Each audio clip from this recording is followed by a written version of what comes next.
तो आप देख सकते हैं साथियों कि इस देश का जो भविष्य है उसको किस तरह से कुचला जा रहा है। और बात करते हैं हम इस देश को विश्व गुरु। इस देश में पिछले 7 सालों से भारतीय जनता पार्टी के शासनकाल में मचा है, चाहे वो जातीय आधार पर हो या धर्म के आधार पर हो, या समाज के उन दलालों से और उन नेताओं से भी कहना चाहूंगी जो आज पार्टियां बना बनाकर उभर रहे हैं और पार्टियां बना बनाकर समाज को लीड कर रहे हैं। किस दिशा में लीड कर रहे हैं आप? किस दिशा में आप समाज का भला कर रहे हैं और किस दिशा में इस समाज को ले जा रहे हैं कि इस देश की न्यायपालिका, कार्यपालिका, विधान पालिका किस तरह से जातीय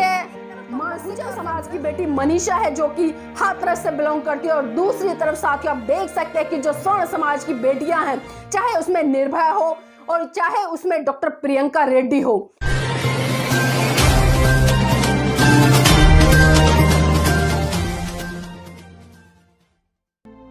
जय भीम, नमो बुद्धाय साथियों, मैं नीलम बोध दिल्ली से। हैरान हूं मैं लोगों का बदलता हुआ चरित्र देखकर, हैरान हूं मैं लोगों का बदलता हुआ चरित्र देखकर, हैरान हूं मैं उस चरित्र का हनन होता हुआ देखकर। किताबों में पढ़ा था, बुजुर्गों से सुना था और बहुत सारे साथियों से भी सुना था कि किस तरह से देश में जातीय व्यवस्था पनप रही है, और जातीय व्यवस्था पनप ही नहीं रही बल्कि उसकी जड़ें आज इतनी गहराई तक पहुंच चुकी हैं कि उनको उखाड़ पाना मानो असंभव सा लगता है। साथियों, जो लोग कहते हैं कि आज देश में जातीय व्यवस्था नहीं है, आज देश में समान रूप से सबके साथ में समान व्यवहार हो रहा है, तो फिर से एक बार हाथरस की घटना उन सभी लोगों के चेहरे पर जोरदार तमाचा है जो बात करते हैं समानता की, जो बात करते हैं कि आज देश में जाति व्यवस्था खत्म हो चुकी है। जी हाँ साथियों, आज मैं बात करूंगी हाथरस की उस घटना की जिस घटना ने फिर से एक बार इस देश के बहुत बड़े तबके की भावनाओं को आहत करने का काम किया है। साथियों, बात कुछ दिनों पहले की है। हाथरस की बहुजन समाज की एक बेटी अपनी मां के साथ खेत में जा रही होती है और वहां पर कुछ मन चले दरिंदे जो कि गंदी मानसिकता से लबालब हैं और वो ठाकुर समाज से आते हैं, उन लोगों ने उस बहुजन समाज की बेटी को पकड़ा और जबरन उस बेटी का बलात्कार किया। और बलात्कार ही नहीं साथियों, मैं आपको बताऊंगी कि उन लोगों की मानसिकता किस स्तर तक गिरी हुई थी। उन्होंने उस बेटी की गर्दन की जो हड्डी थी उसको तोड़ने का भी काम किया, और इतना ही नहीं, बलात्कार के बाद उन लोगों को इतना भी डर था कि कहीं ये लड़की पुलिस को बयाना दे दे और उस बयान में हमारे नाम ना ले दे और हमें कोई सजा ना हो जाए। तो इसी के मार्फत उन लोगों ने साथियों उस बहुजन समाज की बेटी को जीभ को दांतों से काटने का काम किया। तो आप देख सकते हैं कि जो हैवानियत की हद है, जो हैवानियत की पराकाष्ठा है, वो कहां तक पहुंची है। और जो लोग कहते हैं कि आज देश में जातीय व्यवस्था खत्म हो चुकी है, तो साथियों आप भूलिएगा मत कि आज भी देश में जाति व्यवस्था उतनी ही बुरी तरह से विद्यमान है जितनी बुरी तरह से इस देश में जो मानसिक गुलाम से और जो गंदी मानसिकता से लोग जी रहे हैं, जो आज अपनी बहन बेटियों को अपनी बहन बेटी ना समझकर बल्कि उपभोग की वस्तु समझ रहे हैं। आज हमारे देश की बेटी हमारी अपनी बेटी होती है, लेकिन कुछ गंदी मानसिकता के लोग उस बेटी की अस्मिता से, उसकी आबरू से खिलवाड़ करने का और उसकी इज्जत से इतनी दरिंदगी से पेश आने का काम करते हैं जिससे कि साथियों मानवता भी शर्मसार हो जाती है। वो बेटी चीख लगाती रही, चिल्लाती रही कि मुझे बचाओ, मुझे बचाओ, लेकिन उन मनचलों ने उस बेटी की एक भी आवाज नहीं सुनी। लेकिन साथियों इतना ही नहीं, जब बात पुलिस थाने तक जाती है तो पुलिस की तरफ से भी मैं आपको बता दूं अब तक कोई भी कार्रवाई नहीं हुई है। तो आप देख सकते हैं कि जो जातीय व्यवस्था है वो आज कितनी चरम सीमा पर है। साथियों इस घटना के साथ साथ मैं आपको 2 घटना और याद दिलाऊंगी। साथियों, एक दिल्ली निर्भया कांड हुआ था जिस निर्भया कांड ने पूरे देश को सड़कों पर उतरने के लिए मजबूर कर दिया। आखिर क्यों इसके पीछे बहुत बड़ा सवाल है, और सवाल साथियों बनता है क्योंकि साथियों वो बेटी, निर्भया बेटी, वो स्वर्ण समाज से आती थी, जबकि जो हमारी हाथरस की बेटी है वो बहुजन समाज से आती है। तो आप देख सकते हैं कि एक स्वर्ण समाज की बेटी के लिए पूरा देश रोडों पे आता है, इंडिया गेट पर मोमबत्ती जलाने का काम करता है, रात दिन प्रोटेस्ट करने का काम करता है। और इसी के साथ साथ में साथियों उत्तर प्रदेश हैदराबाद की मैं वो घटना भी आपको याद दिलाऊंगी, डॉक्टर प्रियंका रेड्डी। जी हाँ साथियों, जिसके समर्थन में बहुत सारी पार्टियां, बहुत सारे संगठन, बहुत सारे लोग सड़कों पर उतर आए थे। किसी ने इंडिया गेट पर मोमबत्ती जलाने का काम किया था, किसी ने अपने स्थानीय आवासों पर मोमबत्तियां जलाने का काम किया था, किसी ने ट्वीट करके, किसी ने सोशल मीडिया पर आकर, किसी ने अपने वक्तव्य के माध्यम से डॉक्टर प्रियंका रेड्डी के समर्थन में आने का काम किया था। तो आप देख सकते हैं कि एक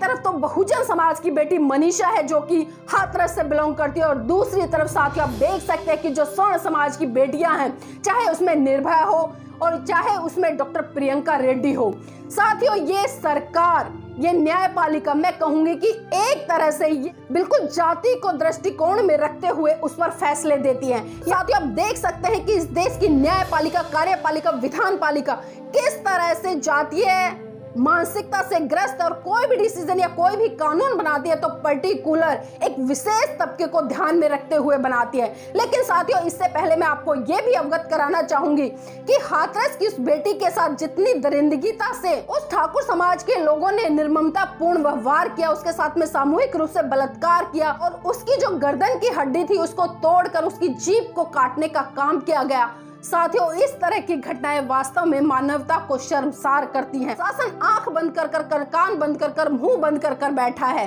साथियों सोचने वाली बात है, आखिर इस देश में क्या हो रहा है। उत्तर प्रदेश में योगी आदित्यनाथ जी और इनकी केंद्र में बैठी सरकार जो बड़े बड़े वादे करती है, जो बड़े बड़े नारे देती है कि बेटी पढ़ाओ बेटी बचाओ। अरे मूर्खों, जब बेटियों को बचाओगे नहीं तो पढ़ाओगे कहां से। तो आप देख सकते हैं साथियों कि इस सरकार की जो दोहरी मानसिकता है वो किस तरह से आपके सम्मुख है। और साथियों मैं आपको अवगत करा, जो हाथरस की जो घटना घटी है वहां पर जो क्षेत्रीय सांसद है वो भी साथियों उस कम्युनिटी से आता है जिस कम्युनिटी से वो बहुजन समाज की बेटी है। तो एक समाज के नाते भी उस सांसद का दिल नहीं पसीजा। तो साथियों आप सोच सकते हैं कि ये लोग सिर्फ दलाली, चमचागिरी और उनके पिट्ठू बनकर ही काम कर सकते हैं। तो ऐसे लोगों का भी साथियों बहिष्कार करना है। और साथियों आपने देखा है कि जो जातीय व्यवस्था है, भले वो सांसद रहे हैं, लेकिन मैं आपको बता दूं कि एक सांसद से भी ज्यादा हैसियत वहां पर एक आम जो स्वर्ण समाज का व्यक्ति है उसकी होगी। तो आप देख सकते हैं कि साथियों ये लोग भले दूसरी पार्टियों में जाकर विधायक बन जाते हैं, सांसद बन जाते हैं और मंत्री बन जाते हैं, लेकिन इनका सांसद बनना, विधायक बनना और मंत्री बनना सिर्फ और सिर्फ इनका निजी हित होता है, ना कि समाज के लिए आवाज उठाना, समाज पे हो रहे अत्याचारों के खिलाफ आवाज उठाना या समाज के हित में कोई कड़े कानून बनाना। तो साथियों इसके लिए कहीं ना कहीं मैं ये भी कहती हूँ कि इन सभी घटनाओं के पीछे अगर आकलन किया जाए तो बहुजन समाज का साथियों बहुत बड़ा हाथ मुझे नजर आता है। मैं कड़वा बोलती हूँ और सच बोलती हूँ, शायद बहुत सारे लोगों को लग जाए। साथियों जब तक ये बहुजन समाज संगठित होकर अपनी सरकार नहीं बनाएगा, और आप सभी ने अच्छी तरह से देखा कि किस तरह से जब उत्तर प्रदेश में बहुजन समाज पार्टी की 4 बार सरकार बनी तो साथियों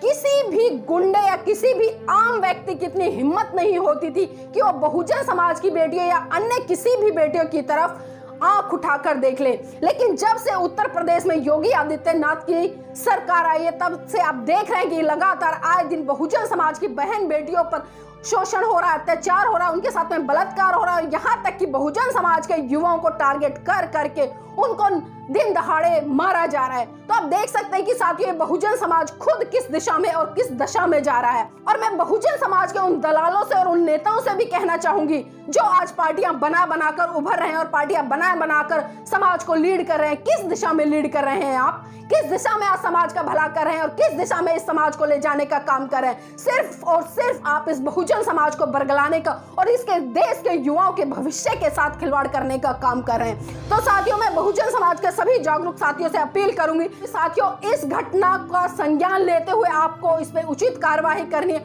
और अपनी आवाज को एक साथ बुलंद होकर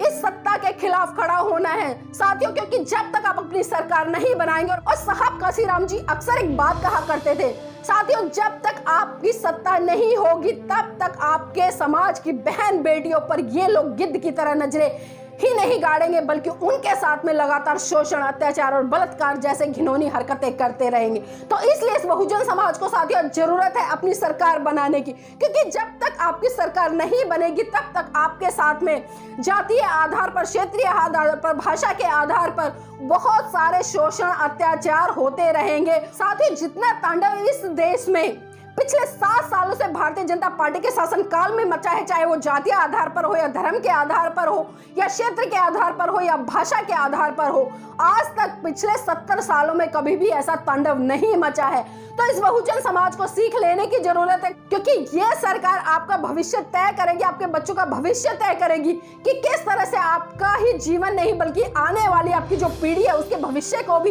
यह सरकार नष्ट कर देगी। इसलिए साथियों, आप सभी से रिक्वेस्ट है, जितने भी बहुजन समाज के संगठन बने हुए या जितनी भी बहुजन समाज की पार्टियां बनी है, साथियों एक झंडे के नीचे आ जाइए, एक झंडे के नीचे आ जाइए और संगठित होकर एक बार एकजुट होकर इस मुट्ठी की तरह जुट जाइए। देखिए कौन सी ऐसी पावर है जो आपको सत्ता में आने से रोकेगी। लेकिन साथियों, जरूरत है इन चीजों को समझने की, क्योंकि हम बहुत सारी पार्टियां बना रहे हैं, बहुत सारे संगठन बना रहे हैं और हम लगातार इन्हीं संगठन और इन्हीं छोटी छोटी पार्टियों के कारण अपना जो कीमती बेशुमार वोट है उसको बांटने का काम कर रहे हैं। क्योंकि साथियों, साहब काशीराम जी एक बात और कहा करते थे कि जो ये वोट की ताकत है ना साथियों, इसको आपको इस तरह से सुरक्षित रखना है, इसको इस तरह से संभाल के रखना है, उसको इस तरह से देना है जिस तरह से आप अपनी बेटी को पालते हो, पोसते हो, उसका देखभाल करते हो, उसको एजुकेशन देते हो और जब उसका विवाह होता है तो आप 100 बार ये सोचते हो, 100 बार इंक्वायरी करते हो कि मेरी बेटी कैसे घर में जाएगी, उस घर में उसका भविष्य क्या होगा।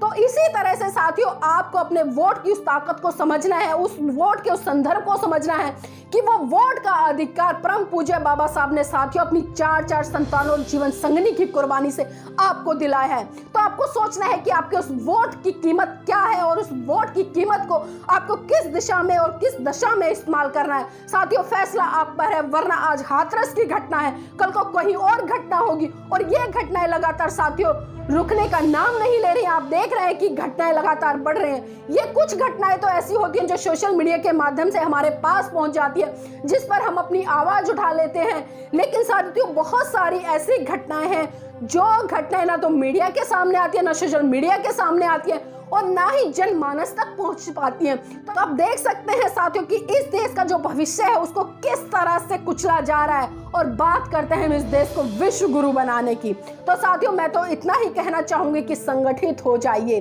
संगठित हो जाइए और अपनी ताकत को समझिए और साथियों 2022 में पूर्ण बहुमत के साथ में सिर्फ और सिर्फ बहुजन समाज पार्टी की सरकार बनाने का काम करें। जय भीम, नमो बुद्धाय। अपना चैनल, आपका चैनल, समाज का चैनल, देश का चैनल एनबी न्यूज 24/7 को आप लाइक करें, सब्सक्राइब करें और ज्यादा से ज्यादा इसकी वीडियो को शेयर करें ताकि हर खबर को मैं आप तक आसानी से